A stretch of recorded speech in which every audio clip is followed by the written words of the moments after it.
Hello दोस्तों, आपका एक बार फिर से स्वागत है। आज उत्तर प्रदेश लेखपाल के छठे सेट के साथ यहाँ पर सामाजिक एवं ग्रामीण परिवेश के लिए उत्तर प्रदेश लेखपाल के अन्य वीडियो देखने के लिए हमारे चैनल को सब्सक्राइब करें। आज का पहला क्वेश्चन, सबसे खास बात मैं बता दूं कि इसकी अगर पीडीएफ आप चाहते हैं तो हमारे टेलीग्राम ग्रुप से जुड़कर नीचे डिस्क्रिप्शन में लिंक मिल जाएगी, जिससे आप ये पीडीएफ डाउनलोड कर सकते हैं। आज का पहला क्वेश्चन, धरातल मापी गई क्षैतिज दूरियां, कोणों एवं ऊंचाइयों को मानचित्र पर प्रदर्शित करने की कला को क्या कहते हैं? तो ये 2008 में क्वेश्चन पूछा गया था। क्या कहते हैं? सर्वेक्षण कला। क्या कहते हैं? सर्वेक्षण कला। नेक्स्ट क्वेश्चन क्या है? भूमि के विक्रय के समय मुद्रांक शुल्क लगाया जाता है। ये भी 2008 में पूछा गया था। तो पहला ऑप्शन है भूमि के आकार के आधार पर, ये भी नहीं है। दूसरा है भूमि की कीमत के आधार पर, भूमि की किस्म के आधार पर, ये तीनों ऑप्शन नहीं है। चौथा ऑप्शन इसका सही हो जाएगा, उपरोक्त कोई नहीं। तो इसके बारे में जान लेते हैं। तो ये किसके अंतर्गत आया था? शुल्क जो था विक्रय के समय मुद्रांक शुल्क किसके अंतर्गत आया था? भारतीय स्टाम्प एक्ट 1899 के अंतर्गत। भारतीय स्टाम्प एक्ट 1899 के अंतर्गत आया था, के आधार पर आरोपित, इसके आधार पर आरोपित किया गया था। और ये किसके अनुसार लगाया जाता है दोस्तों? स्टाम्प शुल्क भूमि की बाजार कीमत के अनुसार ये लगाया जाता है। ठीक है। इसके बाद नेक्स्ट क्वेश्चन हम देखेंगे, जमाबंदी तैयार की जाती है। तो जमाबंदी कैसे तैयार की जाती है? 8 प्रतियों में या 4 प्रतियों में, सी ऑप्शन 2 प्रतियों में या 6 प्रतियों में। तो इसका राइट ऑप्शन हो जाएगा 2 प्रतियों में। अब 2 प्रतियों में दोस्तों किस प्रकार तैयार की जाती है? ये मुख्य रूप से इसकी एक प्रति कौन रखता है? एक प्रति सरकार के पास। पहली प्रति किसके पास? सरकार के पास, गवर्नमेंट के पास। और दूसरी प्रति किसके पास दोस्तों रहती है? इसकी पटवारी जो होता है उसके पास रहती है।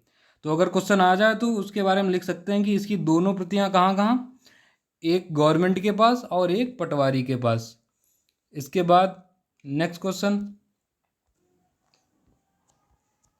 अब क्वेश्चन नंबर 4 की बात करेंगे। भूमि का उपयोग करने के एवज में किसानों से वसूल किया गया जाने वाला टैक्स कौन सा है? तो किसानों से जो टैक्स वसूल किया जाता है वो कौन सा होता है? लगान। उसे क्या कहते हैं? लगान। अब आयकर की बात करते हैं। आयकर जो है हमारा केंद्र गवर्नमेंट के द्वारा लिया जाता है, आयकर। और विक्रय कर, तो विक्रय कर किसके द्वारा लिया जाता है? राज्य सरकार के द्वारा। ठीक है। इसके बाद नेक्स्ट क्वेश्चन की बात करते हैं। हमारा अगला क्वेश्चन, क्वेश्चन नंबर 5, इसमें क्या कह रहा है? भूमि की पैमाइश, पैमाइश की कहते हैं माप को, की कार्य कौन सा विभाग करता है? तो कौन सा विभाग करता है? ये भी 2008 में पूछा गया था। शिक्षा विभाग नहीं करता है, चिकित्सा विभाग भी नहीं करता है। तो कौन सा करता है? राजस्व विभाग। कौन दोस्तों करता है? राजस्व विभाग। अब जान लेते हैं ये भूमि की पैमाइश नाप करता कौन है। तो भूमि की पैमाइश का कार्य राजस्व विभाग में कौन करता है? लेखपाल और कानून गो के मतलब माध्यम से ये दोनों इस कार्य को पूरा करते हैं। ठीक है।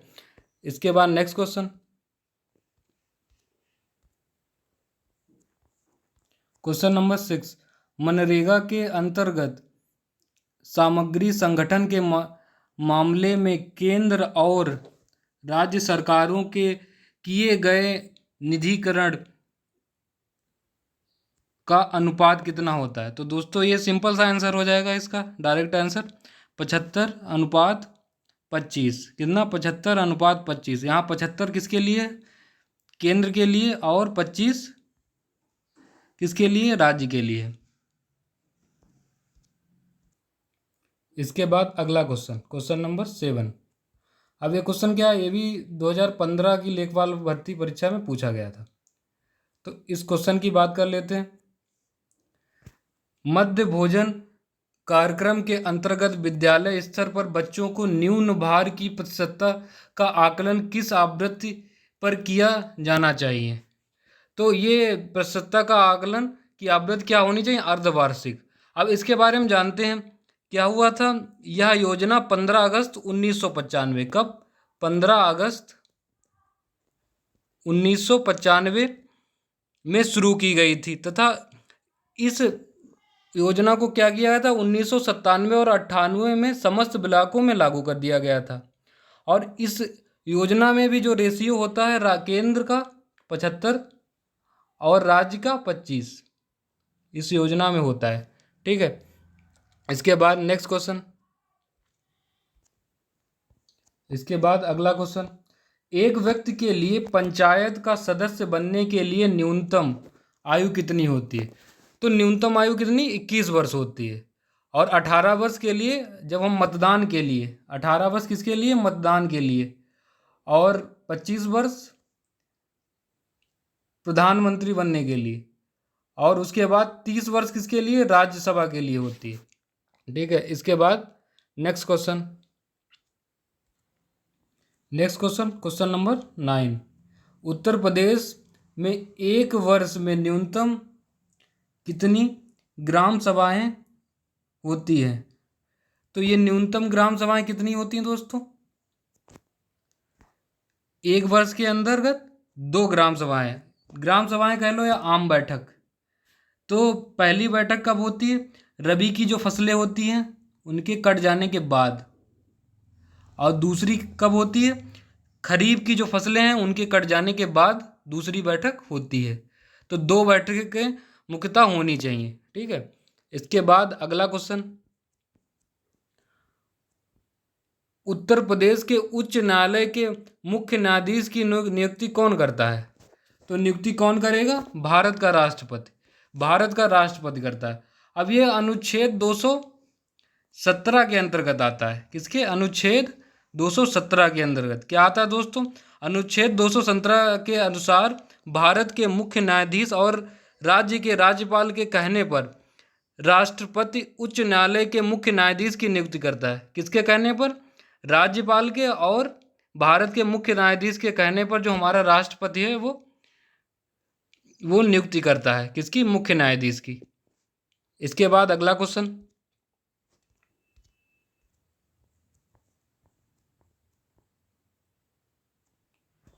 एक ग्राम के वार्डों से चुने हुए कितने सदस्य होते हैं जिन्हें पंच कहा जाता है। तो ये कितने, 7 से 17 सदस्य होते हैं जिन्हें क्या कहते हैं, पंच। याद रखिएगा, जिन्हें क्या कहते हैं, पंच।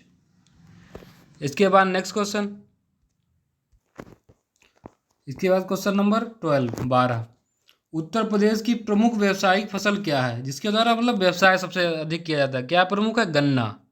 और ध्यान रखने वाली बात है, उत्तर प्रदेश में ही गन्ना मिल सर्वाधिक है, उत्तर प्रदेश में ही गन्ना मिल सर्वाधिक है पूरे भारत में। इसके बाद अगला क्वेश्चन,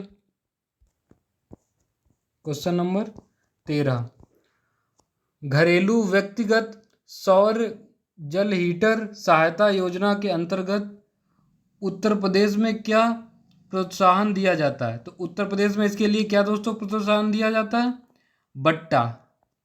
क्या दिया जाता है दोस्तों, बट्टा। इसके बाद नेक्स्ट क्वेश्चन, क्वेश्चन नंबर 14, ये भी सिंपल सा क्वेश्चन है, जिला अस्पतालों के लिए भारतीय लोक स्वास्थ्य मानकों के अनुसार 10 लाख जनसंख्या वाले प्रत्येक जिले में कम से कम कितने बिस्तर होने चाहिए।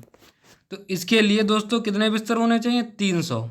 कम से कम कितने बिस्तर होने चाहिए, 300। ये भी 2015 में क्वेश्चन पूछा गया था। इसके बाद नेक्स्ट क्वेश्चन की बात करते हैं। नेक्स्ट क्वेश्चन दोस्तों, क्वेश्चन नंबर 15, इसमें दिया गया NREGP का पूर्ण रूप क्या है। तो इसका पूर्ण रूप क्या होगा, ऑप्शन नंबर सी देखिए, राष्ट्रीय ग्रामीण रोजगार गारंटी कार्यक्रम। अब इसके बारे में थोड़ा डिटेल से जान लेते हैं। ये क्या था, ये 2006 में ये योजना आई थी। ठीक है, किसने, जब हमारे प्रधानमंत्री कौन थे, डॉक्टर मनमोहन सिंह। तो 2006 में योजना आई थी। ये कहाँ आई थी, आंध्र प्रदेश के अनंतपुर जिले के बंदापल्ली गांव में आई थी। ये कहाँ आई थी, आंध्र प्रदेश में आई थी। तो ये पहले योजना कितने 200 जिलों में स्टार्ट की गई थी, क्योंकि इससे क्वेश्चन बन सकता है। ये कितने 200 जिलों में स्टार्ट की गई थी।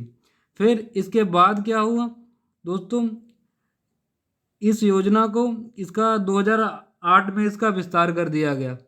इस योजना का पूरे देश के लिए 2008 में विस्तार कर दिया गया। फिर 2009 में, इसके बाद 2009 में केंद्र गवर्नमेंट थी कांग्रेस की, उसने इसका नाम बदलकर क्या रख दिया, मनरेगा, जो आजकल का प्रचलित नाम है, जिसका पूरा नाम क्या है, क्योंकि ये क्वेश्चन आ सकता है, महात्मा गांधी राष्ट्रीय ग्रामीण रोजगार गारंटी अधिनियम। तो इसके अंतर्गत ये आता है। आज के वीडियो में बस इतना ही। तो हमारे टेलीग्राम से जुड़ जाइए, आपको डिस्क्रिप्शन में इसका लिंक मिल जाएगा, तो उससे आप PDF डाउनलोड कर सकते हैं। और हमारे चैनल को सब्सक्राइब करें तथा शेयर करें, और ग्रामीण परिवेश की तैयारी के लिए हमारे वीडियो को ज़रूर देखें। Thank you for watching.